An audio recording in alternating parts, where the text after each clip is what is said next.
Miidhameetan miidhagee an karaa kee Yesuus koo hin dagadhu man seenaa kee Miidhameetan miidhagee an karaa kee Miidhameetan miidhagee an karaa kee Yesuus koo hin dagadhu man seenaa kee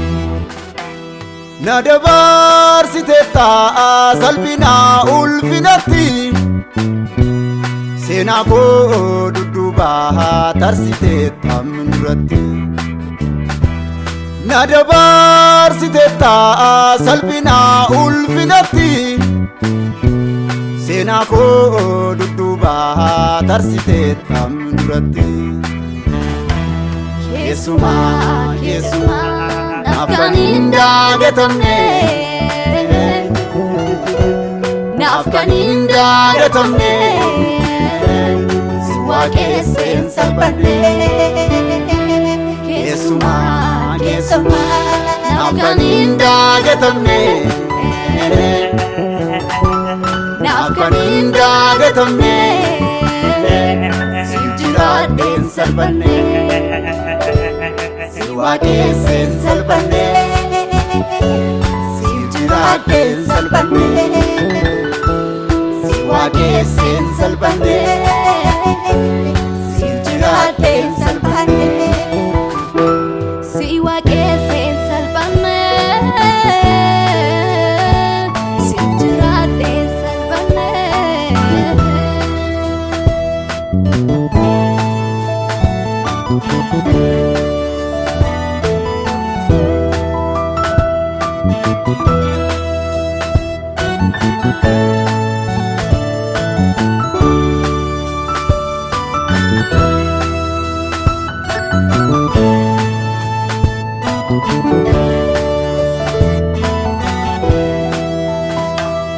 Jedhaniif jechuun qaanii qaba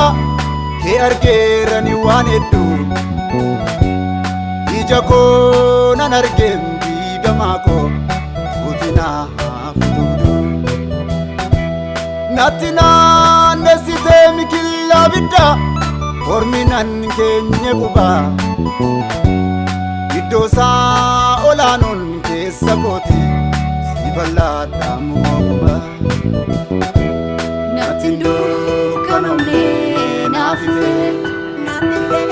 Natin dukkanomne naafife Ankanaaf anjitee si tafe Natin dukkanomne naafife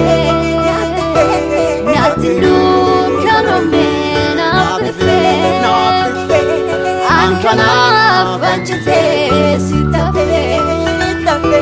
Natin dukkanomne naafife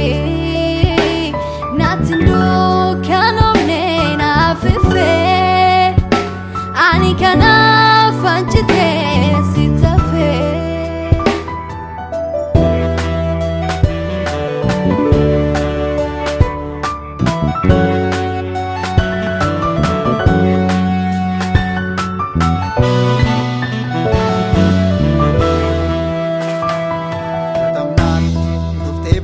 Arbachako lolamna annataate faachako dhimmi koo dhimma kee een dhugame maal godhaa hormi koo dhugame gatamnaani dhuftee arbachako lolamna annataate faachako dhimmi koo dhimma kee een dhugame maal godhaa hormi koo dhugame diigamaan koo ijaarameera siini kututaan koo suphameera siini bora'aan koo jalaleera siini naaf karaa kee mijatee Diigamaan koo ijaarameera siini kututaan koo suphameera siini bora'aan koo jalaleera karaake mijate jireenyi naaf karaake mijate jireenyi naaf karaake mijate jireenyi naaf karaake mijate jireenyi naaf karaake mijate jireenyi.